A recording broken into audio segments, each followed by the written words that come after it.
Some of you may remember, I barely do, actress Joan Blondell.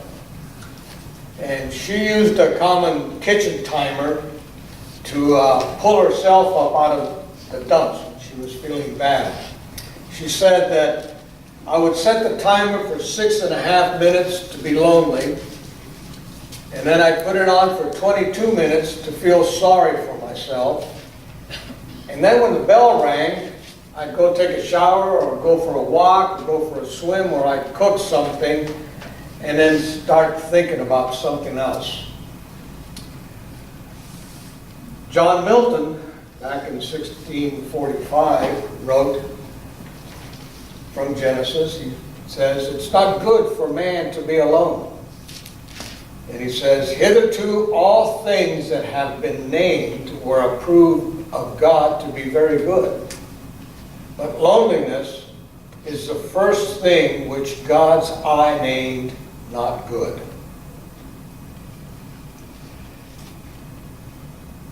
First chapter of Genesis, verse 28. We see where the Lord said that it is not good for man to be alone. So I will make a helper suitable for him. So God had built into him, man, a need for contact with another human being. So Eve would be the object of Adam's love and would love him in return. She would also share all the wonders of the creation and all the responsibilities of stewardship. With the creation of Eve, Adam had intimate relationship with God, which was complemented by communion and a companionship with somebody like himself. So God designed his creation, that is man, humans, to have an innate need for love, or to be loved and to belong. In all the relationships that we have, whether it's with family or friends, co-workers,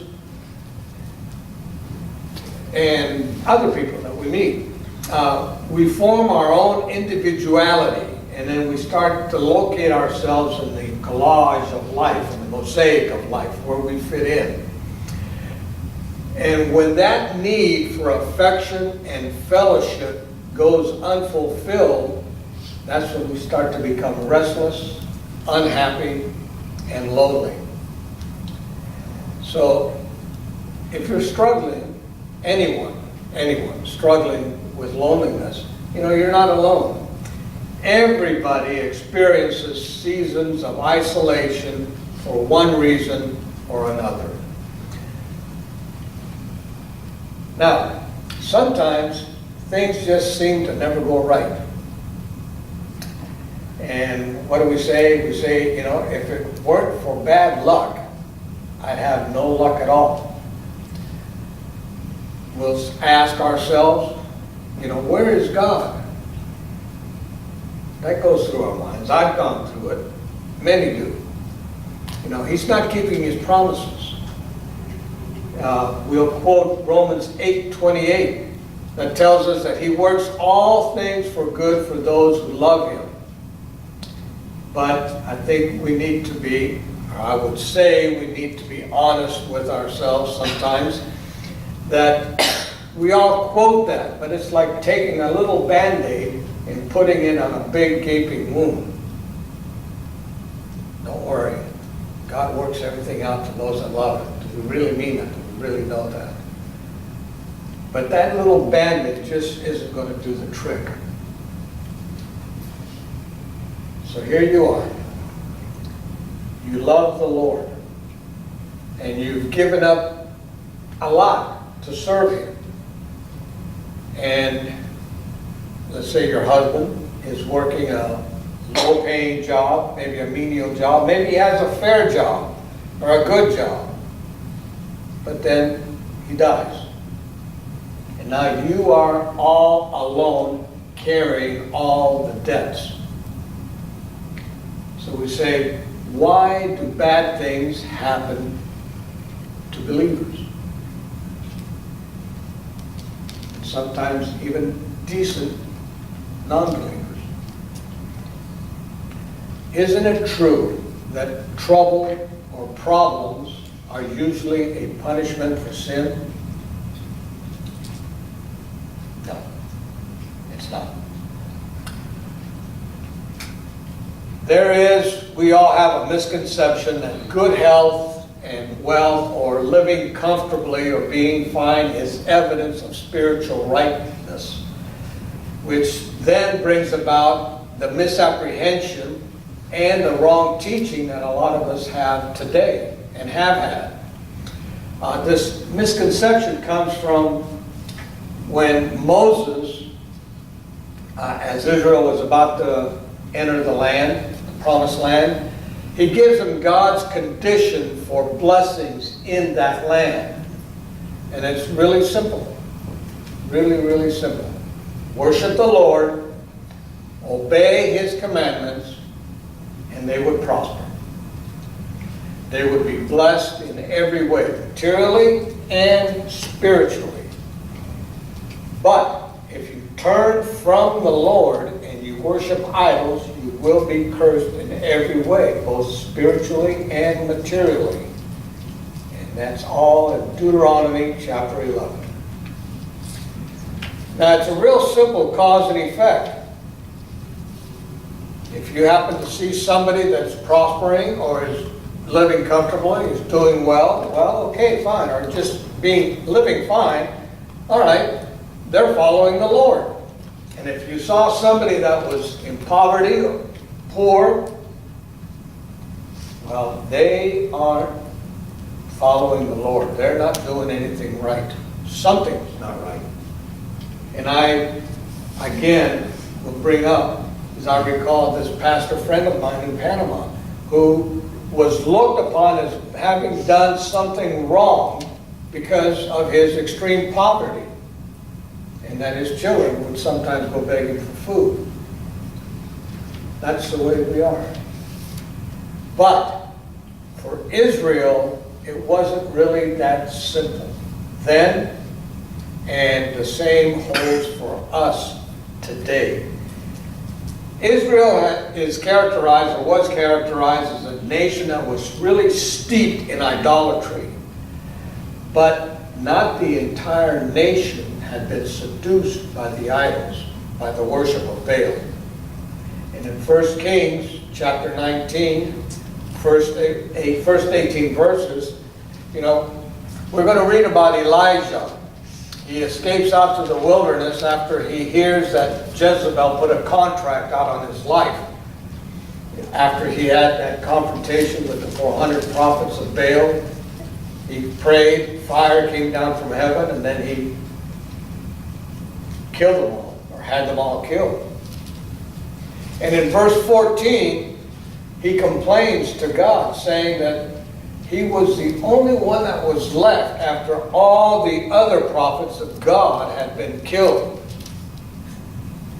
But a little bit further down in verse 18, you will read where the Lord tells Elijah in so many words that there are still 7,000 that had not bowed their knee to Baal or kissed him.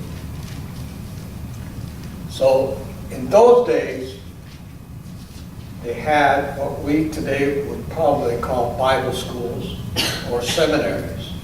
Men would come to study God's Word for encouragement and for instruction. They were like established religious communities, and the men attending them were called the sons of the prophets or the company of prophets. And in 1 Samuel 19 and in 2 Kings 4, these schools, or these groups, these communities were in Gilgal, in Jericho, and in Bethel. Samuel, Elijah, and Elisha led these groups, and there were probably others that were taught at these little community schools. And what did they do? They studied prophecies, they studied the teachings from the Mosaic Law, and they could have included also additional revelations. In 2 Kings, 2nd chapter, we see Elijah. He's walking or traveling with Elisha. And a group from Bethel tells Elisha that his mentor, Elijah, is going to be taken away on that very day. A little bit further, we read that 2 other groups came to him and gave him the same message. Then we have the 50 of the sons of the prophets that were standing opposite both Elijah and Elisha. You know, as the 2 began to walk, Elijah took his mantle, folded it up, touched the Jordan, and the waters divided, and the 2 walked across on dry ground. Elisha was asked by Elijah, what could he do for him? And Elisha replied, he says, I would like to have a double portion of your spirit, on me. Elijah told him, he says, well, you're asking a pretty difficult thing there.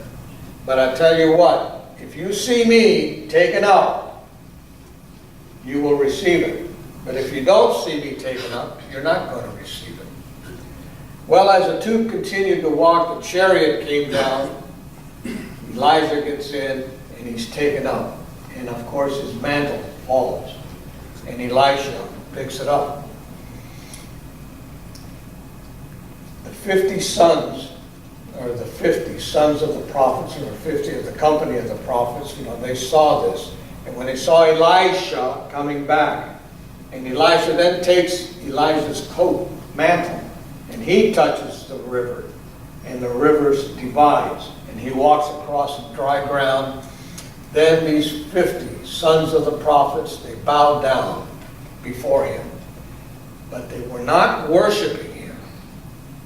But they were giving him the respect of the position that he now held. So Elisha was an itinerant minister. He had an itinerant ministry, and he would visit these schools and he would give them instructions. These men attending these schools had to be amongst the 7,000 that had not bent their knee to Baal. They were the faithful few who would be swimming upstream against the current. So because of this, that they were obedient to God, to the Lord, obeying His commandments, you would think that God would demonstrate through them the somewhat of the material prosperity that He had promised to the faithful. You think that makes a little bit of sense, right? Yes? Okay, very good. Well, think again. 2 Kings chapter 4 starts out with a really explosive narrative, what seems to be almost inconsistency, and it's right in front of us. So if we turn 2 Kings chapter 4, you can follow me along from verse 1 down to 7. A certain woman of the wives of the sons of the prophets cried out to Elisha, saying, Your servant, my husband, is dead, and you know that your servant feared the Lord. And the creditor is coming to take my 2 sons to be his slaves. So Elijah said to her, What shall I do for you? Tell me, what do you have in your house? And she said, Your maidservant has nothing in the house but a jar of oil. Then he said, Go borrow vessels from everywhere, from all your neighbors, empty vessels. Do not gather just a few.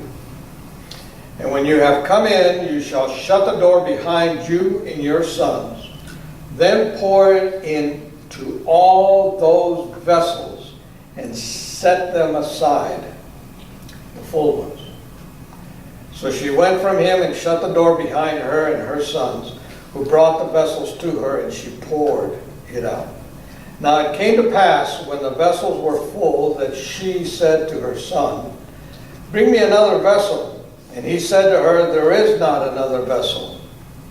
So the oil ceased.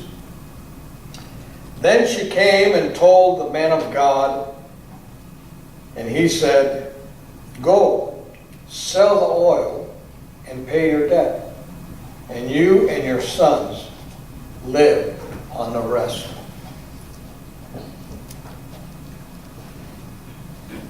The wife of a man from the company of the prophets cried out to Elisha. He said, "Your servant, my husband, is dead. You know that he revered the Lord. But now his creditor is coming to take my 2 boys as his slaves." So imagine the scene. Here is this one woman standing before Elisha, the prophet. Is she yelling at him? Is she talking in a loud voice? I don't know. Use your imagination. She says, "Your servant, my husband, revered the Lord. You know him. He was your student. You know that he was a godly man, and now he's dead." Well, what was her problem? Why did all this calamity happen to us? Why me? Why did the promises of prosperity to the righteous come true for us? Why did my husband die in the prime of his life? Before he could straighten out all the financial difficulties and be able to provide for his family. It's not fair. It's not just. Have you ever thought like that? You're in a situation, you said, "It's not fair. Why me?" Her husband is dead, and now the widow has to pay his debts. And on top of that, lose her sons. They're going to become slaves. Got the same thing happens today. The widow ends up paying whatever debt are owed. Even the government gets in. Got the death taxes, and if you file jointly your returns, you are. They will come after you if you owe anything. She had a very valid complaint. No doubt that she had supported her husband's vision, his goals. She'd been an efficient housewife. And after his death, probably used up whatever resources they had left to pay whatever they could. And now she was reduced to absolutely nothing. There was nothing left. Leviticus 25, starting in verse 39, is a line of provision in the Mosaic law for the payment of debt. And I'll just summarize it. You worked it off in labor. And that's perfectly valid. It says you could go in as an indentured servant, not as a slave.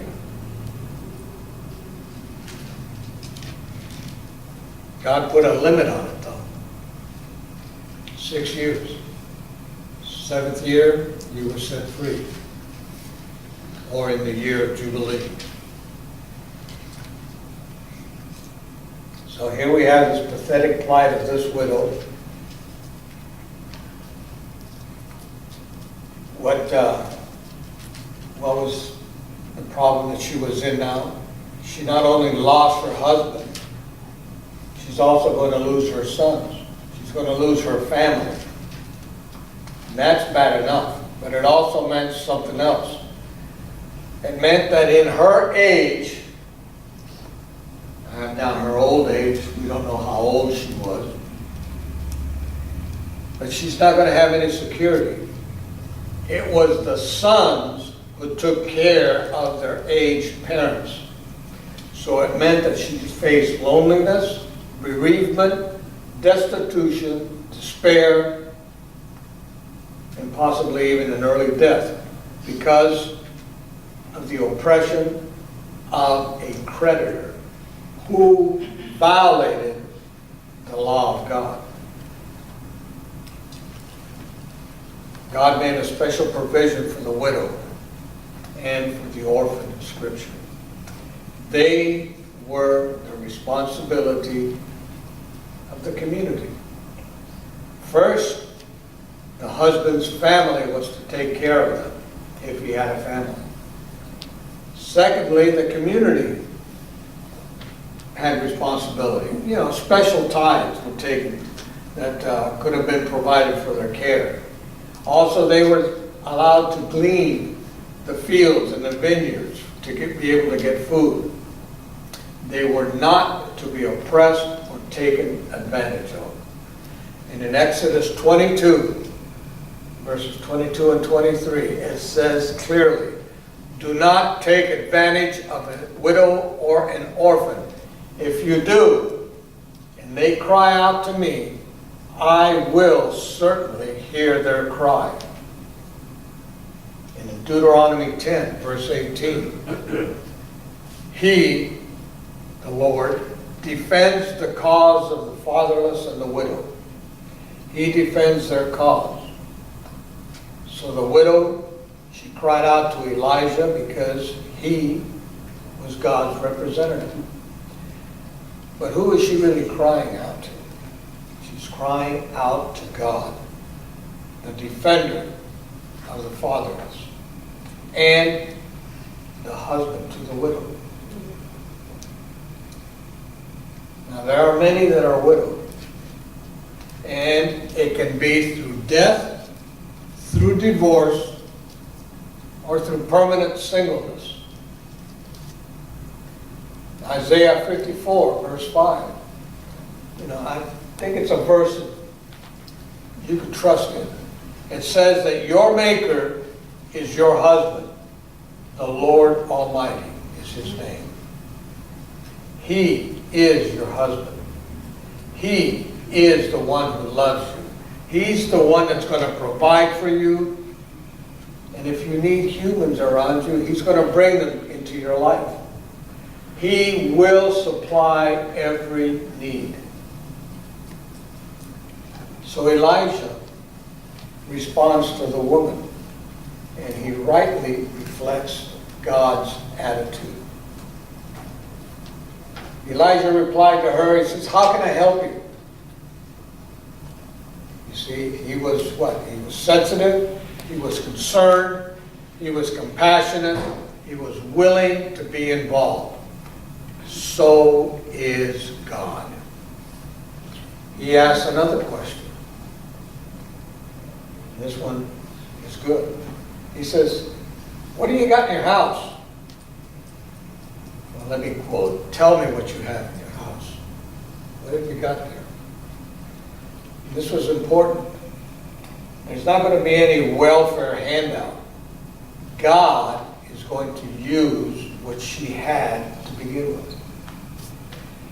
When Moses was terrified, when he was told that he had to go meet Pharaoh and tell him to let Israel go, God asked him, "What's in your hand?" It was Moses' shepherd's staff, which became the rod of God, the symbol of God, of His power.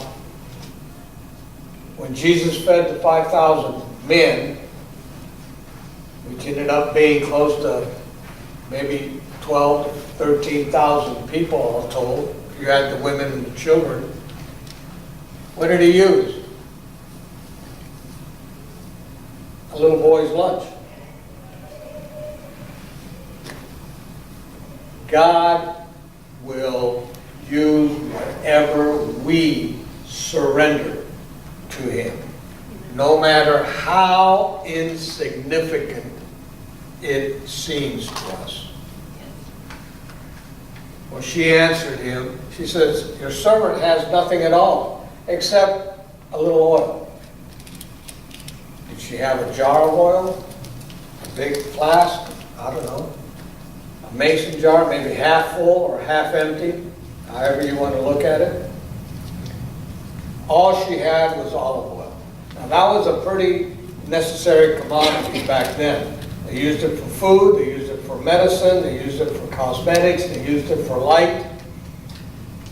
But she had so little. She didn't have hardly enough for herself. Her boys, I mean, her family right there. So she disparaged it, what she had. Have you ever done that? God says, I want you to trust me. I want you to live by faith. I want you to serve me. I want you to accomplish this task or finish this project. And we turn right around and say, how can I? I don't have any talents. I don't know how to do anything. We got 101 excuses.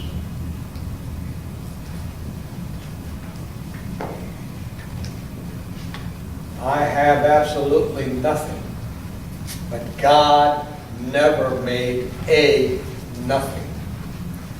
He asked you to surrender whatever it is that you have, whatever you are, whatever little talent that you think that you don't have.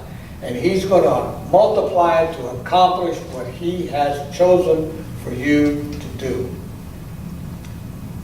He wants us to actively cooperate with Him, depending totally upon Him. Why do you think He calls us sheep? I mean, everybody.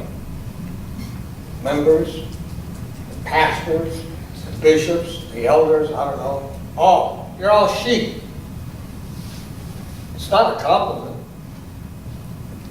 Sheep are defenseless animals, and they're always going off, getting themselves in situations that they cannot get themselves out of. We, like sheep, have all gone astray.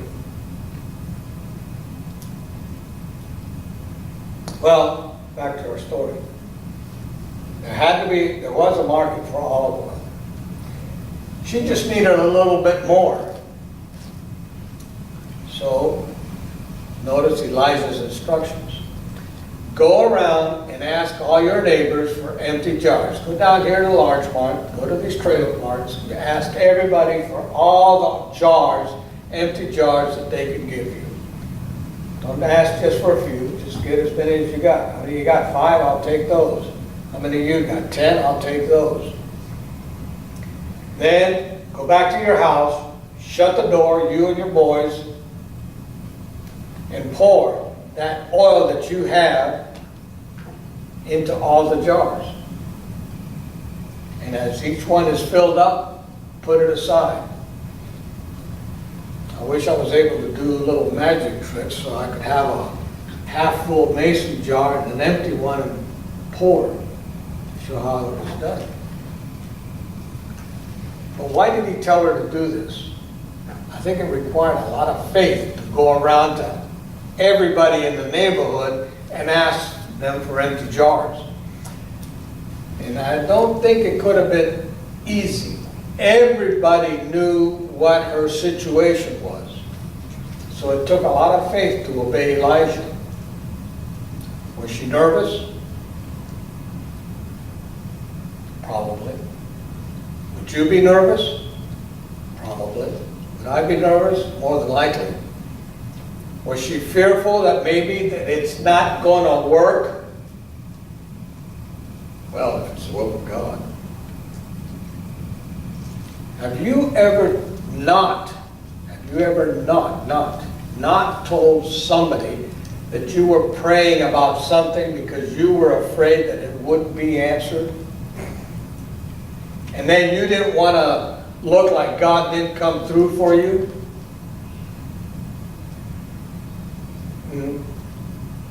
Well, it didn't matter how she felt. She acted with her will to obey Elijah.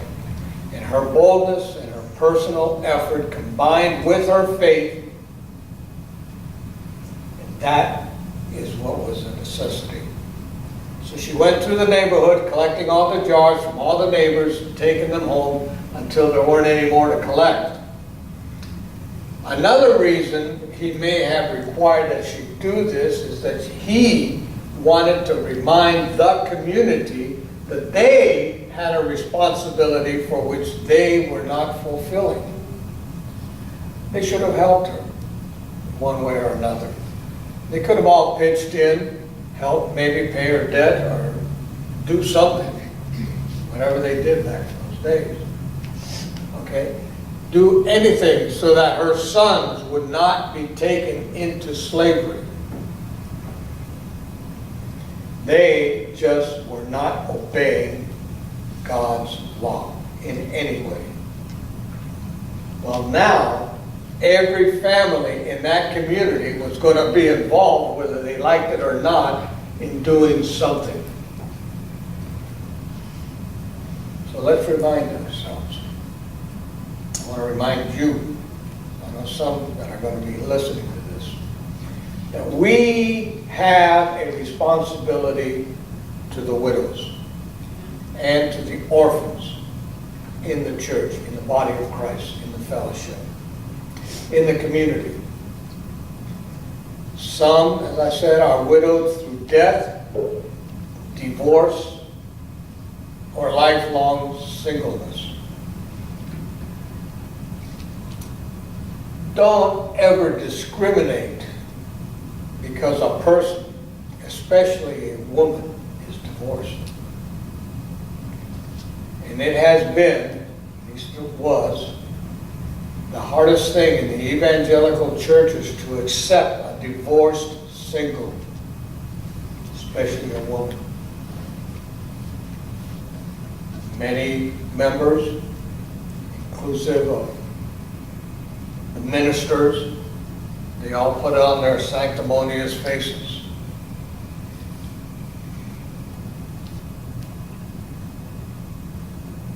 Now continue on. In Paul's first letter to Timothy, in the 5th chapter, he addresses the continuing problem that they had in the church at Ephesus. And he opens a section with a general word about how to look at people. He says, "Do not rebuke an older man, but exhort him as you would a father." Exhort him as you would your own father. Older women like mothers.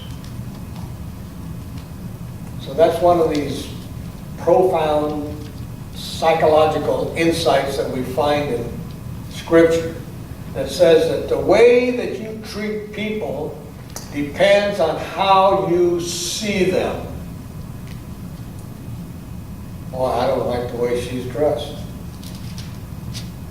And you start treating her that way. I don't like the way he combs his hair or whatever. Anything.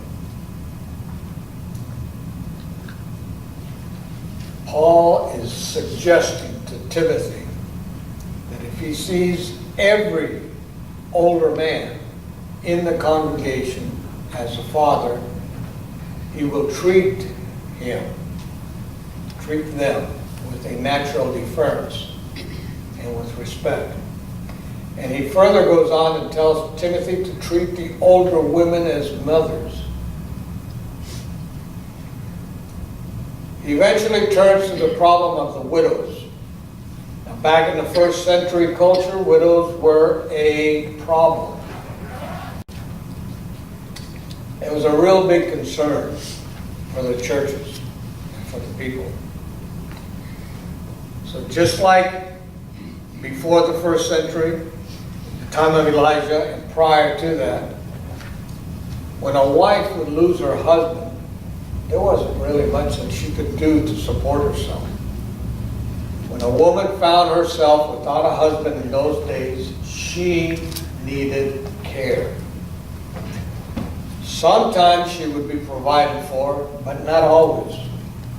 So Paul gives Timothy some counseling as to how to deal with this matter.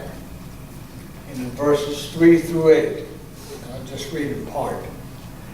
He says, "Honor widows who are real widows. If a widow has children or grandchildren, let them first learn their religious duty to their own family and make some return to their parents."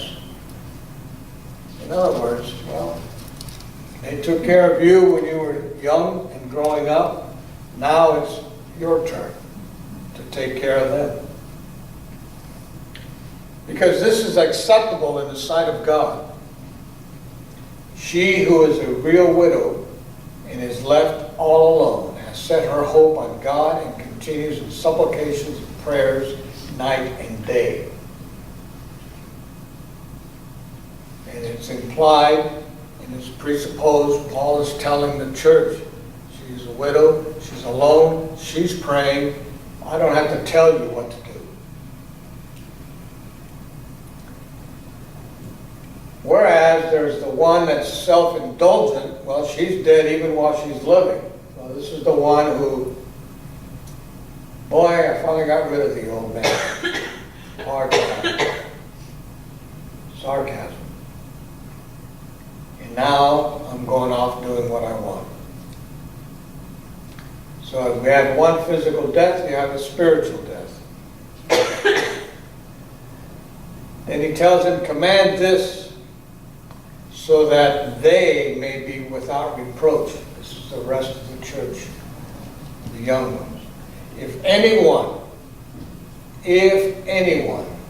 does not provide for his relatives, and especially for his own family, he has disowned the faith and is worse than an unbeliever, is worse than an infidel. Pretty strong words, but they indicate how important this matter was to the early church. And in principle, how important it should be for us today. Now today we do have insurance and the availability of jobs. Pretty sure that you can get a job somewhere, okay, etc. But as far as the necessities of life are concerned, women, they're not the responsibility of the church in that essence, in any way, as they're working. But they are still to be honored. And Paul points this out in verse 3. They're to be paid reverence and respect. They are to be shown love, compassion, and concern to meet their emotional needs. This is what the church is responsible to do. And then down in verse 16, if any woman who is a believer has widows in her family, she should help them and not let the church be burdened with them, so that the church can help those widows who are really in need. Some of you here, I know, take care of aged parents. Some of you will take care of aged parents. You will be serving God when you do that, when you take care of those in your family. For those who can no longer take care of themselves. Widows, aged mothers, aged fathers need our care. And this may be the only ministry that you do for a while. But just remember this, you are ministering. So you let God give you a joy as you do that, because you are definitely obeying Him. First chapter of James, in verse 27, it's clear. He says that religion that God our Father accepts as pure and faultless is this: to look after orphans and widows in their distress. So back to our widow here in 2 Kings. In the privacy of her own home, there she's standing with her two boys around her. And so imagine that the room is filled with all these empty jars. Elijah said to shut the door. This wasn't going to be a public spectacle. It was going to be a very private miracle to show God's personal love for this widow and her sons. God was being a husband and father in a very tangible way to this very little family, 3 members. So use your imagination. Here, suspense. She takes that first donated empty jar, and she's got a small half-filled or half-empty jar of oil, and she starts to pour that little bit of oil into that large mason jar. And the oil keeps going until it's full. And she sets it aside, and she still has a half a jar of oil, the same amount she started with. And then the next one, and she fills that one. And as she fills them, the boys would take them and put them off to one side. And on and on and on she went. The basis for this miracle was going to be her own resources, that little bit of oil that she had. God will supply and multiply what we surrender to Him. And He's going to multiply it beyond our dreams. She never stopped pouring the oil until there was not one jar left. And the supply never ran out until there was no need. God works everything out perfectly all the time. So then she went and she told the man of God, and she's done. All the jars are full. She's got 75 full jars and maybe one half empty. And he tells her, okay, go sell it. Go sell the oil. Pay your debts. You and your sons can live on what's left over. He gives her 2 commands. He says, go and sell the oil. So she still had work to do. She still had to take the initiative. She still had to be creative. Then he says, pay your debts. That came first. That came before she had to go buy the new TV, or the new sofa, or the new car, or go on that, well, it wouldn't be a Caribbean cruise, the Mediterranean cruise, the 7-day cruise. Pay your debts. What had she asked for originally? Well, it was implied. She had asked for her debts to be paid so that her sons would not be taken into slavery. That's what she had asked for. But look what she got. She got supplied enough so that there would be no future debt or risk of loss of her sons. God gave her security for her future as well. You can live, sell it, pay your debts, and live on what's left. And I'm sure that there was probably enough. God is very creative. He has His own way of doing things, and He does it a lot better than what we ask, how we ask Him to do it. So how did it all get started? With sorrow, with loss, with poverty, adversity, anxiety. And it continued with injustice and oppression. The creditor. The woman's situation went from bad to worse. And there just wasn't any human help available whatsoever. It was her very extremity that brought her to cry out to Elijah for help. So in so doing, as we said, she was really crying out to the living God, throwing herself upon Him for His help. And He rescued her. And He not only rescued her from the immediate danger, but from future poverty as well. So we ask, again, why do bad things happen to decent people? Well, there's some practical reasons. get to. It's the normal experience of life. It's the human condition. We live in a fallen world. Things that happen to other people happen to us. Being a born-again, Spirit-filled Christian is not going to exempt us from the normal experiences. Sickness, death, accidents, financial reversals. I even got whacked in the car there at Publix yesterday. Things happen.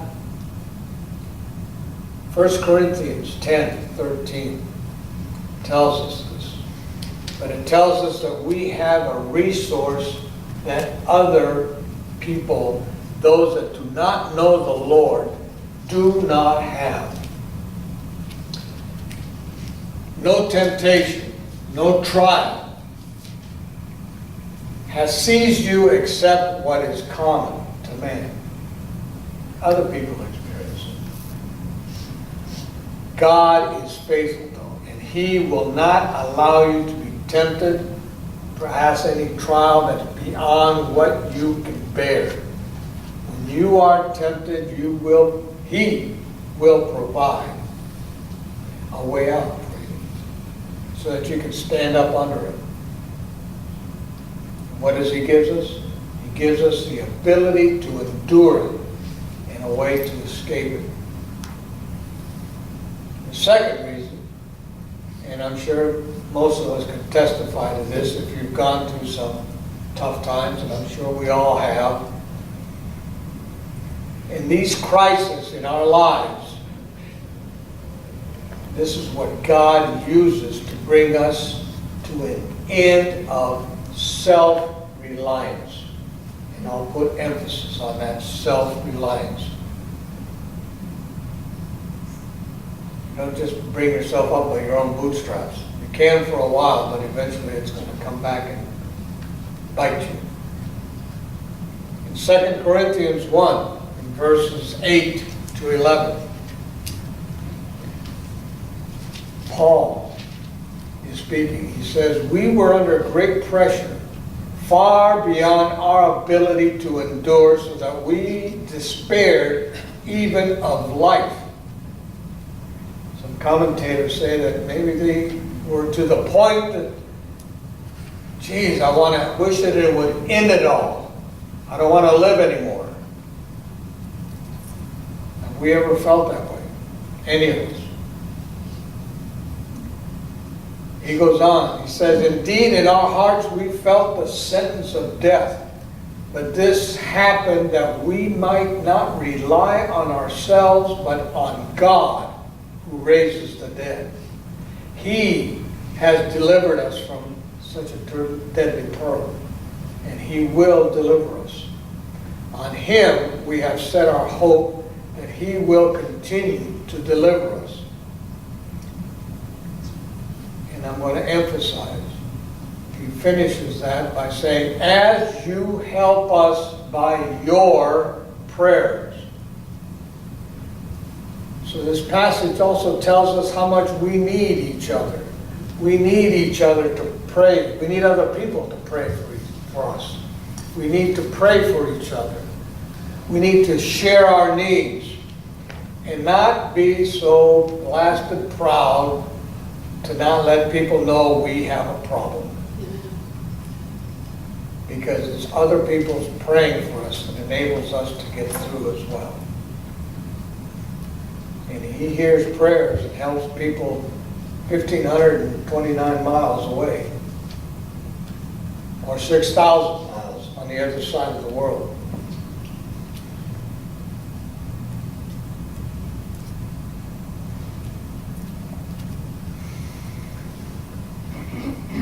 It also teaches us to stop relying on ourselves, but to rely only on God. And nothing is going to bring you to this place unless it's something that is too big for you to handle on your own.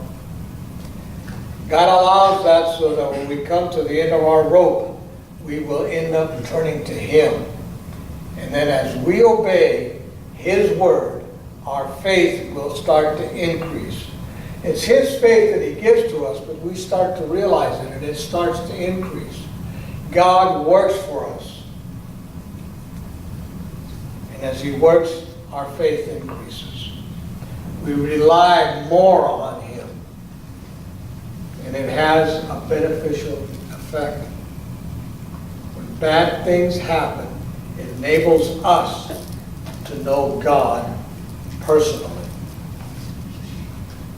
So all these heartaches, the adversities, are the means that God uses to reveal Himself to us.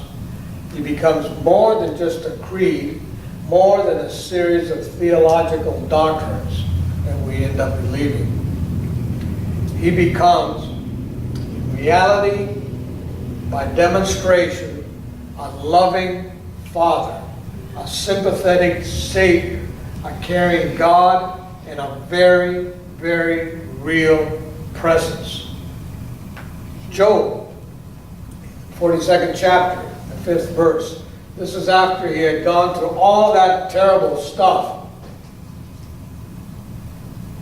that unexplained suffering that he went through. And after God speaks to him, he replies to God. He says, "My ears had heard of you, but now my eyes have seen you. Therefore I despise myself and repent in dust and ashes." You know God personally. Now you know yourself realistically. We know ourselves better. We're aware of our faults. We're aware of all our limitations, our wrong responses, and our wrong attitudes. When we see God at work in our lives, when we study His Word and believe His promises, we not only get to know Him better, we end up getting to know ourselves better, both negatively and positively. We are going to find that we have resources that we didn't know we had. Maybe skills or talents that God has given us. If we surrender those things back to Him in all our helplessness, He's going to multiply them to meet our needs. James chapter 1, verses 2 through 4. He says, "Consider it pure joy." Pure means unmixed. Unmixed with sadness, unmixed with doubt, unmixed with bitterness, unmixed with grief. And that's pretty tough. Consider it pure joy, my brothers, whenever you face trials of many kinds, because you know that the testing of your faith develops perseverance. That's the ability to stick it out. Hang in there. Suck it up. Perseverance must finish its work so that you may be mature and complete, not lacking anything. Suffering also gives us a testimony. The things that we suffer and the attitude we have through our suffering and the ability to endure, they're a testimony that God uses to reach other people. Don't you know that, first of all, her sons, the widow, the woman, they had to be permanently impressed. Well, they started out with so little, and look at all the oil that we have. Her community, her neighbors, they had, the ones that had contributed all the empty jars, they saw what God did for her. She was a testimony. You and I also are a testimony. Much more so in adversity than in prosperity. If you walk around and you're doing just super well, big deal. But if you've been down and God brings you up, people will say, wow, how can he, she, they do that? Praise God. Think of what this woman would have missed if she didn't have any problem. Her husband would have still been alive. He still would have gone to that school with the sons of the prophets, or the company of the prophets. They still would have had their debts to pay. They would still live from paycheck to paycheck, or whatever they had then. What problem do you have? What problem do you have that has you reeling on the ropes? You know, what grief have you suffered that you can't find a reason for? That you're bitter about? That makes it hard for you to believe that God is a God of love? Are you willing to accept this terrible thing from God's hand? Because it might just be tailor-made for you. Are you willing to believe that God will ultimately use it for good? That God will reveal himself to you through it, and he's going to bring you to maturity? Will you consider it a mixed joy, or will you consider it a pure joy? Listen, if God can take the most unjust and tragic event in the history of the world and make it a blessing to everyone, to all people, he can do the same for you. Jesus Christ didn't deserve to be falsely accused. He didn't deserve to be sentenced to death, to be bitten, to be spit upon, to be mocked, to die an agonizing death on the cross. He willingly endured all of that so that you and I could be forgiven of our sins and have a relationship with God that will last forever. Amen. That's the real never-ending story, if any of you ever watched it on TV.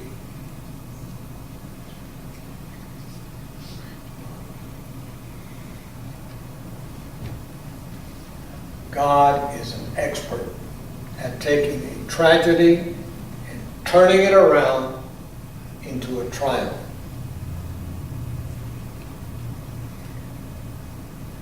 Of God's women, and that's all of y'all in here, all of you out there. Sorry guys, I'm going to leave you out here for a little bit. This was God's woman. 2 Kings. She was unique. She was responsible to obey God, even in that strange, odd command. And her obedience resulted in her deliverance. She influenced her sons. She influenced her community. And she's continuing to be an influence even to this very day, this morning. You are God's woman. Every one of you is different. Every one of you is unique. Every one of you is responsible to God in the place where he has you, to love him, to obey him, and to serve him. Every one of you is influential in that very, very sphere. So ask the Lord to make you count for him always. No matter what the situation is, no matter how despairing you feel, tell the Lord that you are willing to trust him to use all of these difficulties to bring blessings into your life.